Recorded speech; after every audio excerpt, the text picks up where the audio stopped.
아유, 저런 사람이 왜 단지 안에 들어온대? 매달 관리비 내봤자 뭐 하냐고. 아들아, 속지 마. 명세기 회장 손녀 할아버지가 이런 물 부릴 리가 없잖아. 제발 그만하세요, 어머니. 결국 혹독한 대가를 치를 텐데요. 사람을 사람답게 대하지 않으면 어찌 되는지 지금부터 이야기를 시작하겠습니다. 어느 지역에서 이야기를 들으시는지 댓글 남겨주시면 한 분 한 분 감사 인사 드리겠습니다. 서울 강남 테헤란로 유리로 뒤덮인 30층짜리 빌딩 최상층 이곳은 국내 최대 IT 기업 중 하나인 넥스트테크의 본사였습니다. 회장실 창밖으로는 서울 시내가 한눈에 내려다 보였죠. 박영수 회장은 70이 넘은 나이에도 정정한 체격을 유지하고 있었습니다. 흰머리가 섞인 머리는 단정하게 빗어 넘겼고 날카로운 눈빛은 여전히 살아있었어요. 그는 지금 책상 앞에 앉아 태블릿 PC를 응시하고 있었습니다. 화면에는 젊은 남녀가 함께 찍은 사진이 떠 있었어요. 여자는 25살 박유나, 그의 유일한 손녀였습니다. 옆에 남자는 30살쯤 되어 보이는 단정한 인상의 청년이었죠. 문을 두드리는 소리가 들렸습니다. 들어오십시오. 60대 초반의 김 부장이 조심스럽게 문을 열고 들어왔습니다. 20년째 박영수 곁을 지켜온 그는 회장의 심기를 누구보다 잘 아는 사람이었어요. 회장님, 부르셨습니까? 유나 말이야, 요즘 남자친구가 생겼다지? 네, 그렇습니다. 대기업 마케팅 부서에 근무하는 강민호라는 청년입니다. 박영수는 고개를 끄덕이며 다시 화면을 바라봤습니다. SNS에 올라온 사진들이었죠. 카페에서, 공원에서, 식당에서 함께 웃고 있는 두 사람의 모습이 보기 좋았습니다. 사람됨은 어떤가? 김 부장은 준비해온 서류를 책상 위에 올려놓았습니다. 서울대 경영학과 출신이고 현재 중견 제약회사 마케팅 팀장입니다. 업무 평가도 우수하고 동료들 사이에서 평판도 좋습니다. 그건 겉모습이지. 내가 궁금한 건 그 속이야. 박영수는 창밖을 바라봤습니다. 저 아래 수많은 사람들이 살아가고 있었죠. 누구는 가면을 쓰고 누구는 본 모습을 드러내며 그는 평생 사람을 보는 눈으로 사업을 키워왔습니다. 가족관계는 어떻습니까? 아버지 강철수 씨는 중소기업 부장 출신으로 5년 전 퇴직했고 어머니 이미숙 씨는 전업주부입니다. 외아들로 자라 부모의 기대를 한 몸에 받았다고 합니다. 박영수의 미간이 좁혀졌습니다. 외아들, 부모의 기대. 그런 환경에서 자란 사람은 때때로 특권의식을 갖기 쉬웠어요.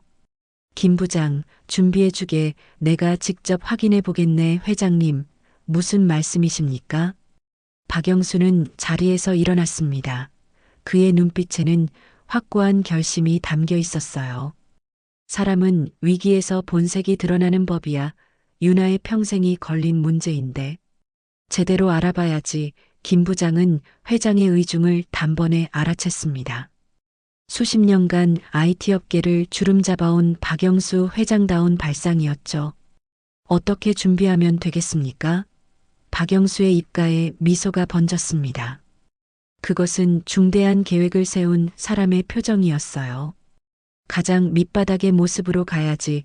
사람들이 가장 무시하는 그런 모습으로 말이야. 김 부장은 고개를 끄덕였습니다. 회장의 결정은 언제나 옳았으니까요. 알겠습니다. 최선을 다해 준비하겠습니다. 그리고 김 부장, 유나에게는 비밀로 해주게. 아이가 알면 계획이 틀어질 테니까 명심하겠습니다.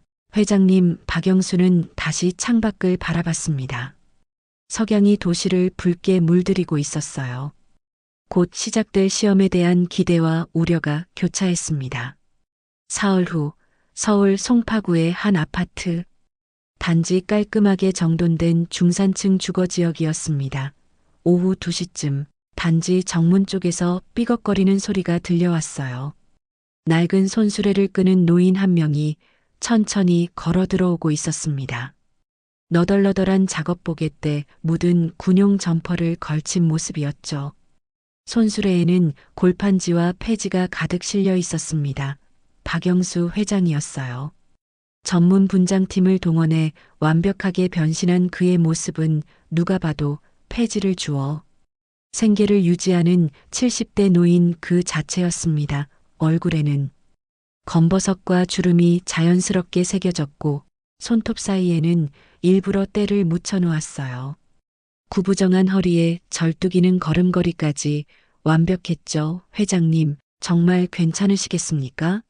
아파트 입구 근처에 세워진 검은색 세단 안에서 김 부장이 걱정스러운 목소리로 물었습니다. 박영수는 작은 무전기를 귀에 꽂으며 대답했어요. 자네는 여기서 대기하게 1시간 후에 연락하겠네 하지만 혹시라도 괜찮아.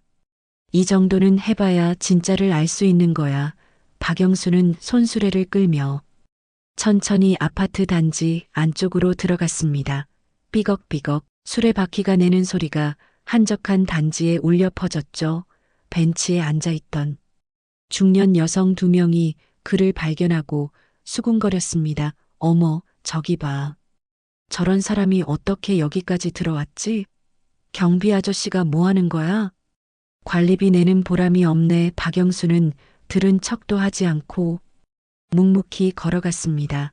10동 305호 강민호의 집이었어요. 그는 엘리베이터 대신 계단을 선택했습니다. 수레를 아래 두고 천천히 3층까지 올라갔죠. 복도는 깨끗하게 관리되어 있었습니다. 각 집 현관문 앞에는 화분들이 놓여 있었어요. 305호 앞에 도착한 박영수는 잠시 숨을 고르고 초인종을 눌렀습니다. 딩동 안에서 발소리가 들렸습니다. 곧 현관문이 열리며 50대 중반으로 보이는 남자가 모습을 드러냈어요. 강철수, 강민호의 아버지였습니다. 깔끔한 트레이닝복 차림에 슬리퍼를 신고 있었죠. 누구세요? 강철수는 낯선 노인을 보자마자 인상을 찌푸렸습니다. 노인의 남루한 옷차림과 몸에서 풍기는 묵은 냄새가 코를 찔렀거든요. 저 손녀를 박윤아를 찾는데요. 박영수는 일부러 더듬거리며 말했습니다. 목소리도 떨리게 만들었어요. 뭐? 윤아? 윤아가 왜요? 저기 윤아가 여기 자주 온다고 해서 할아버지가 찾아왔다고. 강철수의 눈이 커졌습니다. 그러더니 재빨리 복도 양쪽을 둘러봤어요. 혹시 이웃들이 보고 있지는 않은지 확인하는 듯 했습니다. 아니, 여기가 무슨 복지센터입니까? 잘못 찾아오신 것 같은데요. 아니에요. 윤아가 분명 됐어요. 됐어. 여기 윤아 없으니까 다른 데 가보세요. 강철수는 손사래를 치며 노인을 밀어냈습니다. 박영수는 비틀거리며 한 걸음 물러섰죠. 여보. 누구야? 안쪽에서 여자 목소리가 들려왔습니다. 강민호의 어머니 이미숙이었어요. 시험이 본격적으로 시작되는 순간이었습니다. 이미숙이 현관 쪽으로 걸어 나왔습니다. 50대 초반의 그녀는 단정하게 차려입은 모습이었어요. 명품 브랜드 로고가 선명한 가디건에 진주 목걸이를 걸치고 있었죠. 여보, 무슨 일이에요? 이미숙은 남편 뒤로 다가서다가 문 밖에 노인을 발견했습니다. 그 순간 그녀의 얼굴이 굳어졌어요. 코를 막으며 한 걸음 뒤로 물러섰습니다. 어머, 이게 무슨 강철수가. 재빨리 아내를 안쪽으로 밀어 넣었습니다. 괜찮아. 내가 처리할게. 들어가 있어. 박영수는 고개를 숙인 채 서 있었습니다. 하지만 그의 날카로운 눈은 두 사람의 반응을 하나도 놓치지 않고 있었어요. 표정, 몸짓, 목소리, 톤 모든 것이 관찰되고 있었습니다. 저 제발 윤아 좀 만나게 해주세요. 할 말이 강철수는 한숨을 내쉬며 현관문을 더 닫으려 했습니다. 바로 그때였어요. 아버지, 누구세요? 안쪽에서 젊은 남자의 목소리가 들렸습니다. 강민호였죠. 그는 방에서 나와 현관 쪽으로 걸어왔습니다. 30살의 그는 단정한 인상에 온화한 눈빛을 가진 청년이었어요. 아, 민호야, 아무것도 아니야. 잘못 찾아온 분이셔. 강민호는 아버지 옆으로 다가와 문 밖을 내다봤습니다. 남루한 옷을 입은 노인이 고개를 숙이고 서 있었죠. 어르신, 무슨 일로 오셨어요? 저 손녀 유나를, 박유나를 찾는데요. 유나요? 강민호의 눈이 커졌습니다. 여자친구 이름이 나오자 당황스러웠어요. 아버지가 재빨리 아들의 팔을 잡았습니다. 민호야, 들어가. 아버지가 알아서 할 테니까. 잠깐만요, 어르신. 유나와 무슨 관계시죠? 박영수는 천천히 고개를 들었습니다. 그의 눈에는 슬픔이 가득했어요. 손녀, 제 손녀입니다. 유나가 여기 자주 온다고 해서. 강철수가 비웃듯 코웃음을 쳤습니다. 민호야, 속지 마. 요즘 이런 수법이 유행이야. 유나 할아버지가 이런 사람일 리 없잖아. 하지만 아버지, 유나네 집안이 어떤 집안인데 IT 회사 운영하는 부자잖아. 그런 집 할아버지가 폐지나 주우러 다닐 것 같아? 강민호는 입술을 깨물었습니다. 아버지 말이 일리는 있었지만 눈앞의 노인을 그냥 보낼 수는 없었어요. 그래도 일단 이야기를 들어보는 게 됐어. 경비실에 연락할 거야. 이런 사람이 아파트 안까지 들어오면 안 되거든. 강철수는 휴대폰을 꺼냈습니다. 박영수는 더욱 고개를 숙였어요. 어깨가 축 처진 모습이었습니다. 제발, 제발, 유나 좀. 강민호가 재빨리 아버지의 손을 잡았습니다. 아버지, 그러시면 안 됩니다. 뭐? 너 지금 일단 안으로 모시고 이야기를 들어봅시다. 정말 유나 할아버지시면 어떡하게요? 말도 안 돼. 저 꼴을 봐. 사람을 외모로 판단하시면 안 되죠. 강민호의 목소리가 높아졌습니다. 이미숙이 놀라서 현관으로 뛰어나왔어요. 민호야, 무슨 일이니? 아버지한테 왜 그래? 어머니, 저 어르신 일단 안으로 모시고 확인해 봐야 해요. 안 돼. 이미숙이 강하게 말했습니다. 그녀는 박영수를 위아래로 훑어보며 인상을 찌푸렸죠. 저런 사람을 우리 집에 들릴 수는 없어. 당장 내보내. 어머니. 민호야, 엄마 아빠 말 들어. 우리가 너보다 세상 물정을 더 잘 알아. 강민호는 부모와 노인 사이에서 고민했습니다. 하지만 결국 그는 결심한 듯 현관문을 활짝 열었어요. 어르신, 들어오세요. 제대로 말씀 나눠보죠. 갈등의 불씨가 타오르기 시작했습니다. 거실로 들어선 박영수의 눈에 깔끔하게 정돈된 아파트 내부가 들어왔습니다. 40평대 규모의 거실에는 고급스러운 가죽 소파가 놓여 있었고 벽면에는 해외여행 사진들이 액자에 담겨 걸려 있었죠. 강민호는 소파를 권했습니다. 어르신, 여기 앉으세요. 물 드릴게요. 박영수는 조심스럽게 소파 끝자락에 앉았어요. 몸을 최대한 작게 움츠리고 있었습니다. 강철수와 이미숙은 멀찍이 서서 노인을 경계하는 눈빛으로 바라봤죠. 민호야, 너 정말 미쳤구나. 강철수의 목소리는 낮았지만 분노가 묻어났습니다. 강민호는 부엌으로 가서 물을 따르며 대답했어요. 아버지, 일단 유나한테 연락해 볼게요. 확인하면 되잖아요. 확인. 봐서 모르겠어? 저 사람 완전 사기꾼이야. 이미숙도 남편 옆으로 다가서며 팔짱을 꼈습니다. 민호야, 엄마 말 들어. 저 사람 몸에서 냄새 안 나? 소파에 앉혀놨는데. 나중에 어떻게 치우게? 사람이 어려워 보이는데 물 한 잔 주는 게 뭐가 대수예요? 강민호는 물컵을 들고 거실로 나왔습니다. 박영수 앞에 공손하게 물을 내려놓았죠. 천천히 드세요. 어르신 고맙습니다. 정말 고맙습니다. 박영수는 떨리는 손으로 물컵을 들어 조금씩 마셨습니다. 강철수는 그 모습을 보며 혀를 찼어요. 휴, 민호야, 저 사람 유나 할아버지 맞는지 어떻게 알아? 증거라도 있어? 제가 확인해 볼게요. 강민호가 휴대폰을 꺼내려는 순간 이미숙이 앞을 가로막았습니다. 잠깐. 유나한테 전화하기 전에 생각 좀 해봐. 만약에 진짜 할아버지가 아니면 어떡하게? 우리가 사기꾼한테 속은 거잖아.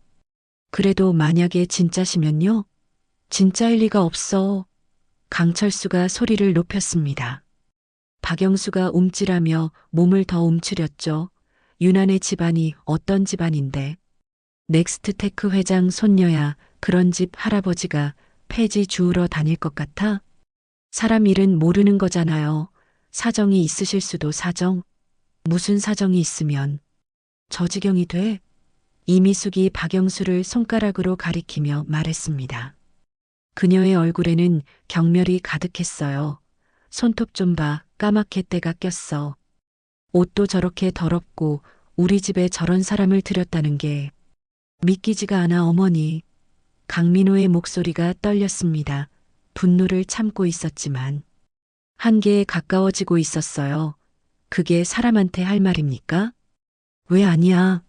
사실이잖아. 강철수가 거들었습니다. 그는 한 걸음 앞으로 나서며 박영수를 내려다봤죠. 솔직히 말해봐. 아저씨 돈 달라고 온 거지? 유나 할아버지라는 게 거짓말이고.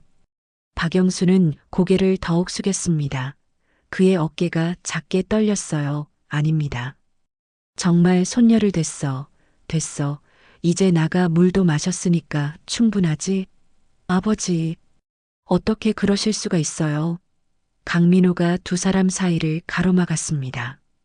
그의 얼굴은 붉게 달아올라 있었죠. 일단 유나한테 확인이라도 해봅시다. 확인은 무슨 시간 낭비야. 이미숙이 소리쳤습니다.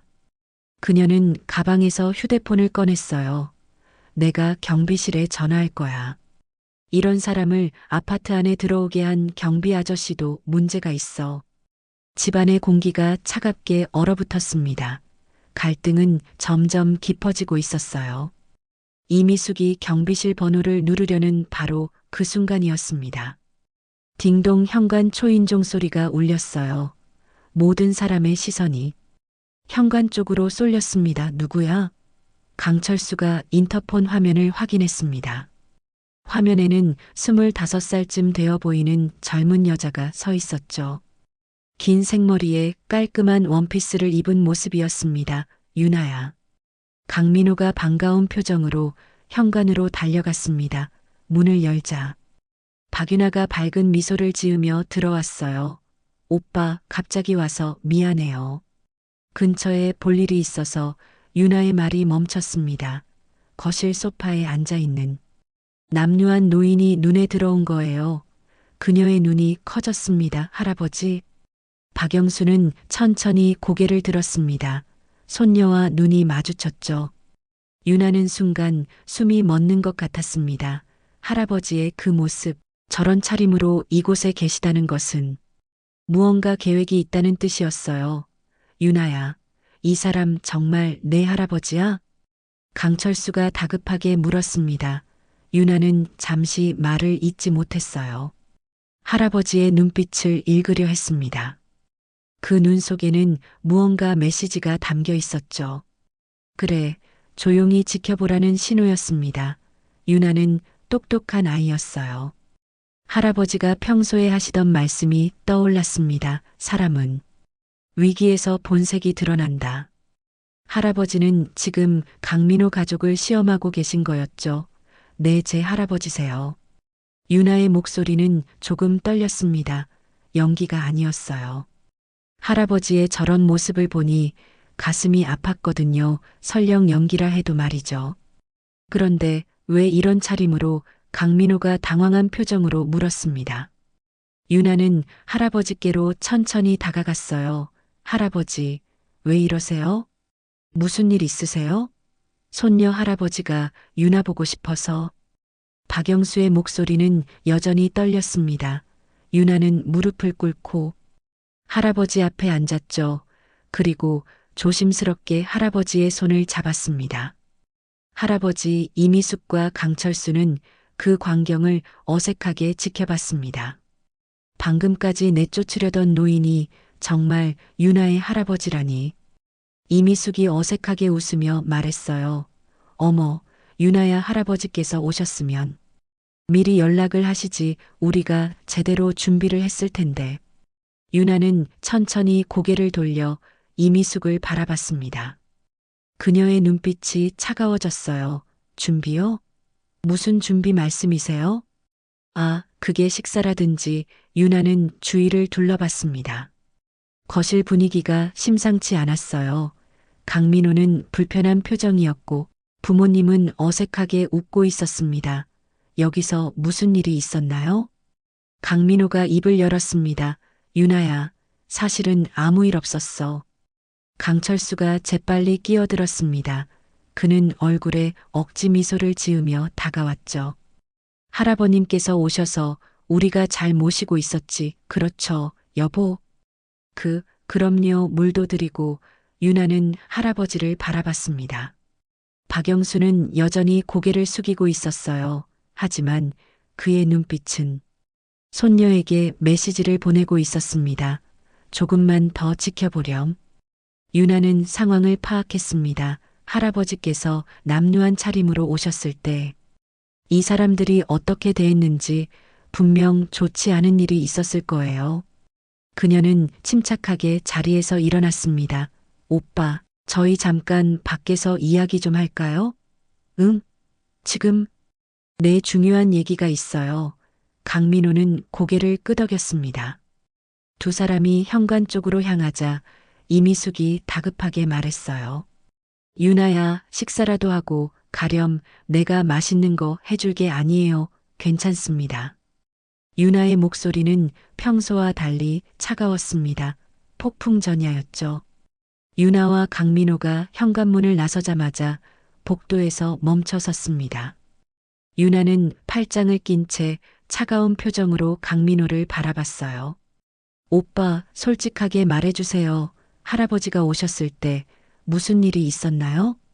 강민호는 시선을 피했습니다. 유나의 눈빛이 예사롭지 않았거든요. 유나야, 그게 말씀하세요. 저 안에서 어떤 일이 있었는지. 강민호는 한숨을 내쉬었습니다. 그리고 천천히 입을 열었죠. 부모님이 처음에는 할아버님을 못 알아보셨어. 그 차림 때문에. 그래서 오해가 좀 오해요? 어떤 오해인데요? 내보내려고 하셨어. 경비실에 전화하려고까지. 유나의 얼굴이 굳어졌습니다. 주먹이 불끈 쥐어졌어요. 그래서요? 오빠는 뭐 하셨는데요? 나는 말렸어. 할아버님을 안으로 모셨고 물도 드렸어. 부모님이 반대했지만 그것뿐인가요? 강민호는 더 이상 말을 잇지 못했습니다. 유나는 고개를 끄덕이며 현관문 쪽으로 돌아섰어요. 알겠어요. 들어가죠. 두 사람이 다시 안으로 들어왔습니다. 거실에서는 이미숙이 박영수 주위를 맴돌며 어색하게 웃고 있었어요. 할아버님, 더운 차라도 드실래요? 제가 좋은 녹차가 있는데 괜찮습니다. 박영수는 여전히 고개를 숙이고 있었습니다. 강철수는 소파에 앉아 TV를 보는 척하고 있었죠. 유나는 천천히 거실 한가운데로 걸어갔습니다. 그리고 모든 사람을 돌아보며 입을 열었어요. 제가 궁금한 게 있는데요. 유나야, 뭐가 궁금한데? 이미숙이 밝은 표정으로 대답했습니다. 유나는 미소를 지었죠. 하지만 그 미소는 차갑기 그지없었습니다. 할아버지께서 처음 오셨을 때 어떻게 대하셨나요? 분위기가 순식간에 얼어붙었습니다. 이미숙의 얼굴에서 웃음이 사라졌어요. 그게 유나야, 오해야. 우리가 몰라서 그랬지. 몰라서요? 뭘 모르셨는데요? 강철수가 자리에서 일어났습니다. 그는 목소리를 낮추며 말했죠. 유나야, 내 할아버지께서 저런 차림으로 오셨잖니. 우리가 어떻게 알았겠어? 요즘 세상이 얼마나 험한데 그래서 거지 취급하셨다는 거죠?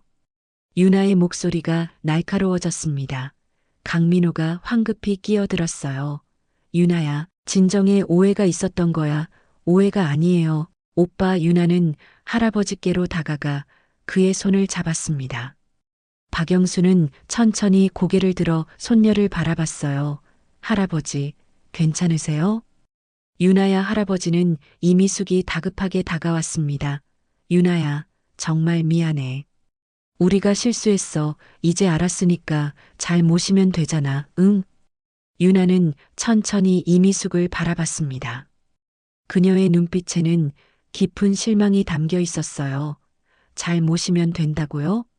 할아버지가 부자라는 걸 아니까 이제 잘 대하시겠다는 거예요? 그게 무슨 강철수가 변명하려 했지만 유나는 손을 들어 막았습니다. 할아버지께서 저런 차림으로 오셨을 때는 거지라고 내쫓으시고 제 할아버지인 걸 아니까 이제 잘 모시겠다고요? 이게 사람 대하는 예의인가요? 유나야, 내가 지금 무슨 말을 하는 거야? 강철수의 목소리가 높아졌습니다. 유나는 전혀 주눅 들지 않았어요. 제가 하고 싶은 말은 간단해요. 유나는 강민호를 돌아봤습니다. 그의 눈에는 눈물이 고여 있었죠. 오빠, 미안하지만 우리 여기까지인 것 같아요, 뭐. 강민호의 얼굴이 창백해졌습니다. 갈등이 폭발하는 순간이었습니다. 강민호는 유나의 팔을 잡았습니다. 유나야, 무슨 소리야? 여기까지라니 놔주세요. 오빠. 유나의 목소리는 단호했습니다. 눈물이 볼을 타고 흘러내렸지만 그녀는 흔들리지 않았어요. 저는 이런 식으로 사람을 대하는 집안과는 함께할 수 없어요. 할아버지가 가난해 보인다고 거지 취급하고 부자인 걸 알면 태도를 바꾸는 그런 강철수가 벌떡 일어났습니다. 그의 얼굴은 불그락푸르락 변했어요. 뭐? 지금 우리 집안을 무시하는 거야? 무시가 아니라 실망이에요. 유나의 목소리가 거실에 울려 퍼졌습니다. 이미숙이 다급하게 끼어들었죠. 유나야, 진정해. 우리가 잘못했어. 사과할게. 제발. 바로 그 순간이었습니다. 부르르릉 아파트. 단지 입구에서 낮고 중후한 엔진 소리가 울려 퍼졌어요. 검은색 마이바흐가 천천히 주차장으로 들어왔습니다. 최고급 외제차의 위압적인 존재감이 주변을 압도했죠. 창문 너머로 그 장면을 본 강철수가 눈을 크게 떴습니다. 저게 뭐야? 운전석 문이 열리고 단정한 정장을 입은 김 부장이 내렸습니다. 그는 재빨리 뒷문을 열며 아파트를 올려다봤어요. 그리고 목청껏 외쳤습니다. 회장님. 그 한마디가 정적을 깼습니다. 강철수와 이미숙의 얼굴이 하얗게 질렸어요. 회장이라고? 두 사람의 시선이 일제히 소파에 앉아 있는 박영수에게 고정됐습니다. 박영수는 천천히 자리에서 일어났습니다. 구부정했던 허리가 곧게 펴졌어요. 떨리던 손의 떨림이 멈췄습니다. 그는 낡은 점퍼를 천천히 벗기 시작했죠. 안에는 고급 캐시미어 셔츠가 있었습니다. 얼굴에 붙어있던 인공 검버섯도 하나씩 떼어냈어요. 손톱 사이의 때도 젖은 티슈로 닦아냈습니다. 불과 2분 만에 남루한 노인은 사라지고 카리스마 넘치는 70대 기업인이 그 자리에 서 있었습니다. 저기 강철수의 목소리가 떨렸습니다. 이미숙은 입을 벌린 채 굳어 있었어요. 현관 초인종이 울렸습니다. 강민호가 멍한 표정으로 문을 열자 김 부장이 공손하게 고개를 숙이며 들어왔죠. 회장님, 차를 준비했습니다. 오후 3시 이사회가 있으십니다. 알겠네, 유나. 갈 준비돼 있나? 네, 할아버지. 유나는 할아버지의 팔을 잡았습니다. 박영수는 손녀를 따뜻하게 바라보며 미소를 지었어요. 그리고 천천히 강철수 부부를 돌아봤습니다. 강철수는 다리가 후들거렸습니다. 그는 벽을 짚고 겨우 중심을 잡았죠. 회장님. 제가 정말 죄송합니다. 이미숙이 황급히 무릎을 꿇으려 했습니다. 하지만 박영수는 차가운 눈빛으로 손을 들어 막았어요. 일어나십시오. 무릎 꿇을 필요 없습니다. 회장님, 정말 죄송합니다. 제가 몰라봤습니다. 다시 한 번만 기회요? 박영수의 목소리는 낮았지만 무게가 있었습니다. 강철수와 이미숙은 말문이 막혔어요. 제가 남루한 옷을 입었을 때는 거지라고 부르시고 경비실에 신고하려 하셨죠. 지금은 회장이라는 걸 아니까 무릎을 꿇으시는군요. 저희가 정말 잘못했습니다. 잘못하신 게 아닙니다. 박영수가 한 걸음 앞으로 나섰습니다. 그의 존재감이 거실을 가득 채웠죠. 이게 당신들의 본 모습입니다. 외모와 돈으로 사람을 판단하는 것, 그게 당신들의 본질이에요. 강민호는 그 자리에 멍하니 서 있었습니다. 믿을 수 없는 상황이었어요. 박영수는 그를 바라봤습니다. 책장이 넘어가는 순간이었습니다. 박영수는 강민호를 바라봤습니다. 젊은 남자의 눈에는 혼란과 슬픔이 가득했어요. 강민호 씨, 네 회장님, 당신은 좋은 사람입니다. 박영수의 말에 강철수와 이미숙이 희망에 찬 표정을 지었습니다. 하지만 박영수는 고개를 저었어요. 하지만 좋은 사람이라는 것만으로는 부족합니다. 제가 오늘 확인하고 싶었던 건 당신이 아니라 당신 가족의 인품이었습니다. 회장님, 저희가 잘못했습니다. 제발, 강철수가 애원했지만 박영수는 차갑게 손을 들어 막았습니다. 당신들은 제가 가난해 보일 때 거지라고 불렀습니다. 집안에 드리는 것조차 더럽다고 하셨죠.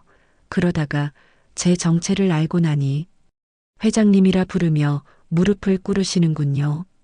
저희가 정말 돈 앞에서 태도가 바뀌는 것보다 빠른 게 뭐가 있겠습니까? 박영수의 말에 이미숙은 고개를 떨구었습니다. 변명할 말이 없었어요. 사람은 쉽게 변하지 않습니다. 특히 본성은 더욱 그렇죠. 당신들이 오늘 보여준 모습, 그게 진짜 당신들입니다. 제 손녀를 그런 차별과 편견 속에서 살게 할 수는 없습니다. 유나는 할아버지의 팔을 꼭 잡았습니다.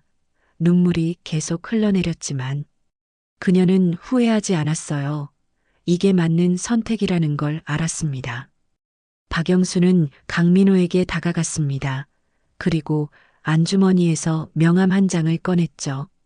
강민호 씨, 당신은 부모님이 반대해도 저에게 밥을 대접했고 물을 주었습니다. 끝까지 사람으로 대해주셨죠. 그 마음은 진심이었다고 믿습니다. 회장님, 하지만 결혼은 두 사람만의 문제가 아닙니다.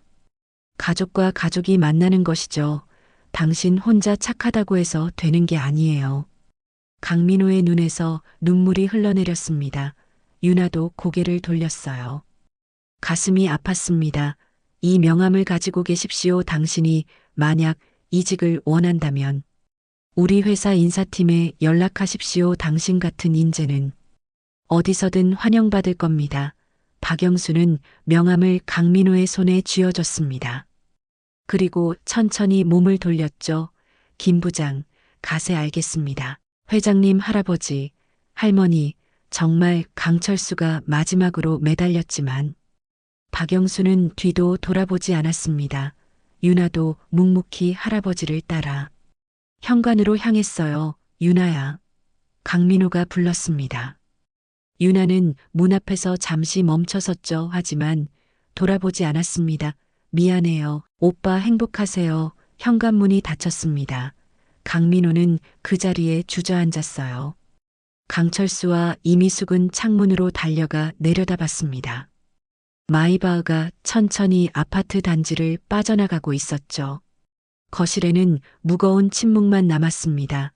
며칠 후 강민호는 박영수가 준 명함을 물끄러미 바라봤습니다. 넥스트테크 인사 담당 이사의 직통 번호였어요. 그는 긴 고민 끝에 전화를 걸었습니다. 그리고 한 달 후 그는 새로운 회사에서 새로운 시작을 했습니다. 박영수는 약속을 지켰어요. 강민호의 인품을 인정했고 그에게 기회를 준 것이었죠. 하지만 유나는 다시 만나지 않았습니다. 어떤 사랑은 그렇게 끝나는 것이었어요. 박영수는 회장실에서 창밖을 바라보며 중얼거렸습니다. 사람을 외모나 돈으로 판단하면 안 되지. 진짜 중요한 건 그 사람의 인품이야. 그의 말은 바람을 타고 도시 위로 퍼져나갔습니다. 돈 앞에서 변하는 사람들, 외모로 차별하는 세상. 하지만 진짜 가치는 그런 게 아니라는 것을 보여준 하루였습니다. 지금까지 귀한 시간 내어 들어주셔서 감사합니다. 늘 건강하시고 평안하세요.